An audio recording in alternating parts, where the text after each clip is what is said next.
الله يسدهن ጸጋ እንዴት ነው የምትጠቀመው? ቢስሚላሂር ረህማኒር ረሂም አልሐምዱሊላሂ ረብል ዓለሚን ወሰላቱ ወሰላሙ ዐላ ረሱሊላህ። አላህ ሱብሓነሁ ወተዓላ ከሰጠን ጸጋዎች ውስጥ አንደኛው ምላስ ነው። የምላስ አጠቃቀማችን እንዴት ነው? አላህ በሚፈልገው መልኩ ነው? ነብዩ አለይሂ ሰላቱ ወሰላም በሚፈልጉት ዱንያ አኺራችን በሚያስተካክልልን ወይስ በተቃራኒው ዱንያ አኺራችን በሚያጠፋብን መልኩ ነው? አላህ ሱብሓነሁ ወተዓላ በተከበረው ቁርአኑ ማ የልፊዙ ሚን ቀውሊን ኢላ ለደይሂ ረቂቡን ዐቲድ፣ አንዲትንም ቃልን አይተነፍስም አንዲትንም ቃል አይናገርም እሱ ዘንድ ረቂብና ዐቲድ ኖረው ገቡት ቢሆን እንጂ መልካምም ቢሆን መጥፎም ቢሆን ነብዩ አለይሂ ሰላቱ ወሰላም በጣም የሚያስፈራና እንድንጠነቀቀው የሚያነሳሳን ትልቅ ሐዲስ ነግረውናል። روى البخاري ومسلم في صحيحيهما من حديث أبي هريرة رضي الله عنه أن النبي صلى الله عليه وسلم قال وإن الرجل ليتكلم بالكلمة ما يتبين ما فيها يهوي بها في النار أبعد ما بين المشرق والمغرب። በጣም አስፈሪ የሆነ ሐዲስ ነው። በጣም ሁላችንም ራሳችንን እንድንገነዘብ ምላሳችንን እንድንቆጣጠር ምንናገረውን ቃላቶች እንድንቆጥራ ቸውና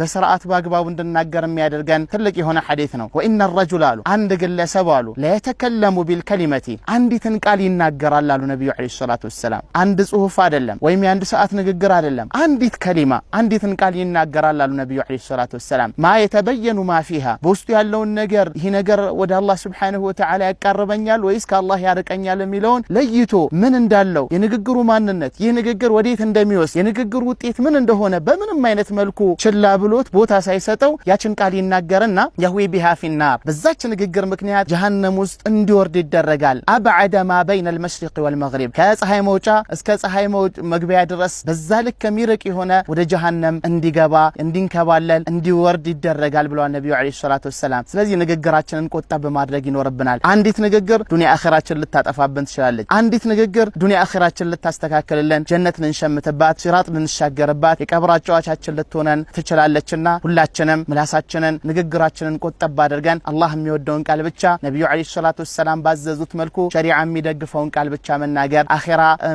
አኺራችንን የምንከስብበት መልካም አጅር የምንከስብበት መልካም ንግግር መናገር ይኖርብናል። هذا وصلى اللهم على نبينا محمد وعلى آله وصحبه أجمعين. السلام عليكم ورحمة الله وبركاته.